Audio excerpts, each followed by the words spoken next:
ದಕ್ಷಿಣ ಕನ್ನಡ ಜಿಲ್ಲೆಯಲ್ಲಿ ಇವತ್ತು ಮಳೆಯ ಅಬ್ಬರ ಜೋರಾಗಿತ್ತು. ಮಧ್ಯಾಹ್ನದಾಗ ಸ್ವಲ್ಪ ಮಳೆ ಇಳಿಕೆ ಆಯಿತು.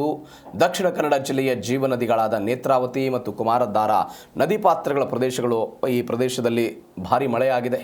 ಉಭಯ ನದಿಗಳು ಉಪ್ಪಿನಂಗಡಿಯಲ್ಲಿ ಮೈದುಂಬಿ ಹರಿಯತೊಡಗಿವೆ. ಆದ್ದರಿಂದ ಇಲ್ಲಿ ಪ್ರವಾಹದ ಭೀತಿಯೆಲ್ಲ ಶುರುವಾಗ್ಬಿಟ್ಟಿದೆ. ನೇತ್ರಾವತಿ ನದಿ ಸಮುದ್ರ ಮಟ್ಟಕ್ಕಿಂತ 28.0 ಎತ್ತರದಲ್ಲಿ ಹರಿಯತೊಡಗಿದೆ.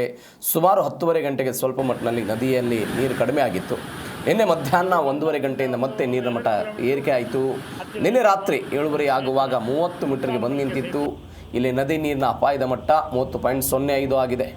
7:30 ಬಳಿಕ ಸ್ವಲ್ಪ ನೀರಿನ ಮಟ್ಟ ಕಡಿಮೆಯಾಗಿದ್ದು ಉಪ್ಪಿನಂಗಡಿಯ ಶ್ರೀ ಸಹಸ್ರಲಿಂಗೇಶ್ವರ ಮಹಾಕಾಳಿ ದೇವಾಲಯದ ಸ್ನಾನಘಟ್ಟದ ಬಳಿ ನದಿಗಿಳಿಯುವ 36 ಮೆಟ್ಟಿಲುಗಳಲ್ಲಿ ರಾತ್ರಿ 7:30 ತನಕ 35 ಮೆಟ್ಟಿಲುಗಳು ಮುಳುಗಿ 1 ಮೆಟ್ಟಿಲಷ್ಟೇ ಮಾತ್ರ ಕಾಣಿಸ್ತಾ ಇತ್ತು. ನೀವು ದೃಶ್ಯದಲ್ಲಿ ಅದನ್ನು ನೋಡ್ತಾ ಇದ್ರಿ.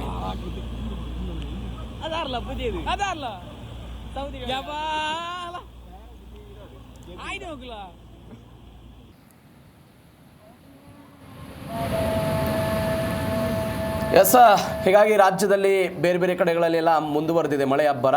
ಹೀಗಾಗಿ ಉಡುಪಿ, ಉತ್ತರ ಕನ್ನಡ ಜಿಲ್ಲೆಗಳಿಗೆ ಆರೆಂಜ್ ಅಲರ್ಟ್ ಘೋಷಣೆ ಮಾಡಿದ್ದಾರೆ. ಇಂದು ಮತ್ತು ನಾಳೆ ಭಾರೀ ಮಳೆ ಎಚ್ಚರಿಕೆಯನ್ನು ಕೊಡಲಾಗಿದೆ. ಕೆಲವೆಡೆ ಅತಿ ತೀವ್ರ ಮಳೆಯ ಮುನ್ಸೂಚನೆಯನ್ನೆಲ್ಲವೂ ಕೂಡ ಕೊಡಲಾಗಿದೆ.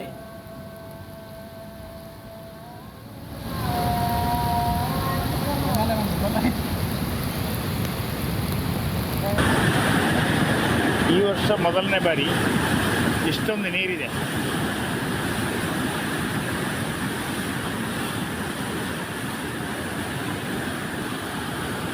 ಇದು ಬಂದಾರಿಂದ